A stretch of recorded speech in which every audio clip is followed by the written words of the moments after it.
Your brain is the most powerful weapon in the world. Once you put away your phones and your computers and all that we have nowadays, yeah, that's great. We're up to date. But your brain is the only thing you have when you're going through depression, when you're going through hard times, when you're going through death, real life. You can't Google that, man. You're alone.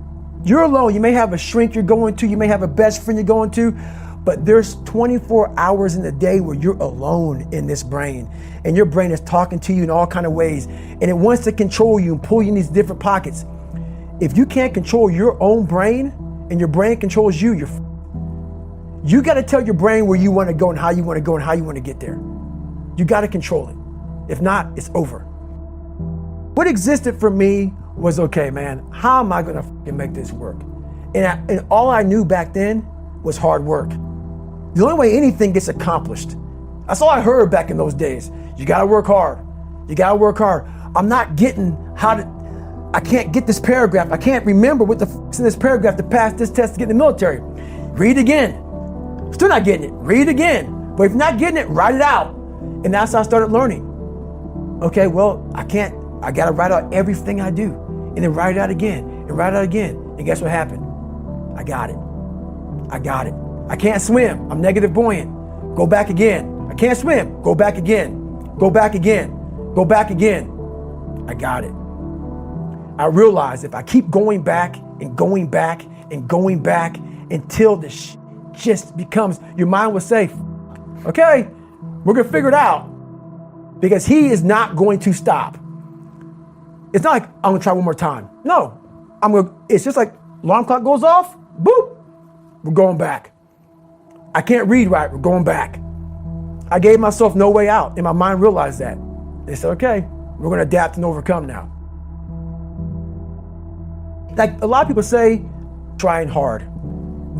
Your mind knows, man. It knows this guy's bullshitting me, man. This guy's lying. There's no truth behind it. When I was in Navy SEAL training, people go, how were you there for 18 months? The program was only 6 months long. You were in 3 hell weeks in 1 year. No one's ever done that. How did you do that? I talk about the new norm. When I lived in a $7 a month place when I was growing up for a short period of time, I loved it. I didn't know any different. That was my norm. Once we moved out of that place, we moved to a $236 a month place. I was like, I never want to go back to that little piece of shit.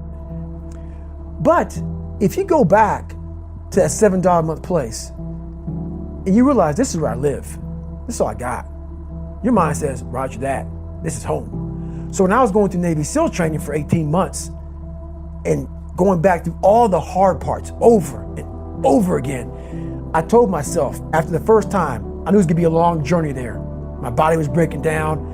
It was just how it was going on. I said, you know what? This is my new norm. So my mind said, it's like going to work.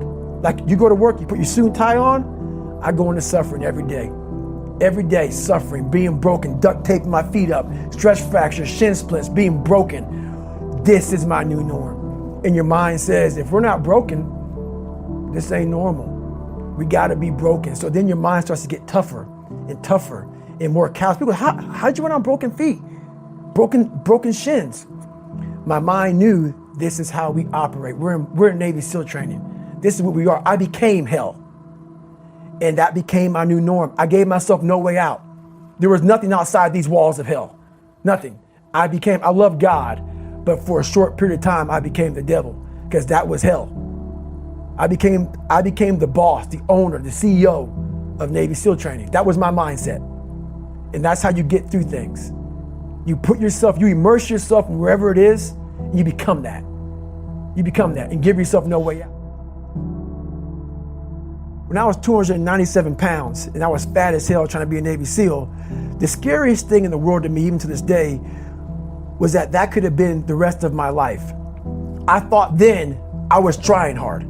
That's the scariest thing in the world. I thought then, 297 pound, working for Ecolab, spraying for cockroaches, making $1,000 a month. I thought that was me at my 100% potential. Come to find out, a few years later, I wasn't anywhere near that. 106 pounds less, graduated Navy SEAL training, went on to do all these other things. Looking back on that, that was me trying hard.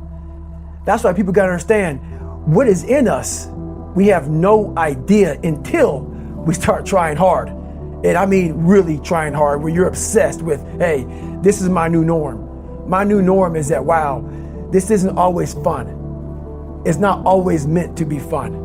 And that's when you know you're trying hard. People hear my story and think this guy is sadistic. I realized how the brain works. I figured out how the brain works. I'm a scared kid, and that's what gives me so much power. I had no foundation, and I built this off of just researching the mind. The feeling you get is basically invincibility. You realize that you can't do it all the time. When you need to do it, I know I can go to a place that I can live in. And when you know that you can run on broken legs, and you can do certain things that a lot of people can do, but they're not willing to do, this power, this sympathetic nervous system of fight or flight, and you're fighting, it gives you this charge of energy of when you're sitting there at 3:30, 4 o'clock in the morning, and you're duct taping your feet up because they're broken, and you're doing it by yourself, and you're going through arguably one of the hardest training in the world. And these guys, most of them are healthy, and you're going through it broken, and you're already at a disadvantage, but you're still there. You can feed into that and tap into that for a lot of power. But if you look at it, well, I'm broken, man. I'm not gonna make it. But if you look at it as, man, I'm broken and I'm still here, and I'm fighting, and I'm gonna find a way to get through this because I have no other place to go. It gives you a lot of power. When things start to suck really, really bad, my brain and a lot of people's brain, they don't go to your dad beating you up. Your brain says, we gotta get the out of here. This is miserable. So anger goes away a lot of times when you're suffering, because your brain just says, we gotta run, we gotta go. So that anger is not popping up saying, oh, I'm gonna show them, I'm gonna show those people. No, there has to be a much deeper, when I say deeper, it has to be down to mineral soil. It has to be down to that nice mineral soil where nothing can burn. You can't burn dirt. So it has to be down that low, that literally is something in you that's at the core of your soul. But you don't find it unless you spend a lot of time with what you want to be in life. I can't give that to you. Right. You can't give it to somebody. When you find your true passion in life, and my passion for me was like, oh, I want to be, I don't give a Navy SEALs, Army, I don't give a shit. I want to serve my country. I want to be someone that I'm proud of. I want to look at myself in the mirror because I was so disappointed. That accountability mirror I talk about, I was so disappointed in what I saw every day. I wanted everybody to love David Goggins. And a lot of people did. I didn't love myself. But I knew a lot of us want to find peace first. So people say, man, you always talk about this suffering and pain and I'm at peace right now because I went through that. Right? You don't find peace first. If you do, Merry Christmas. More power to you. More power to you. I found peace on the opposite end of finding myself.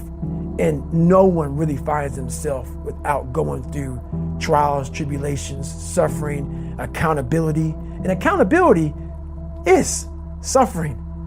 Being accountable every day for doing right for yourself, for the people next to you, it's miserable. It's hard. So, even the smallest details.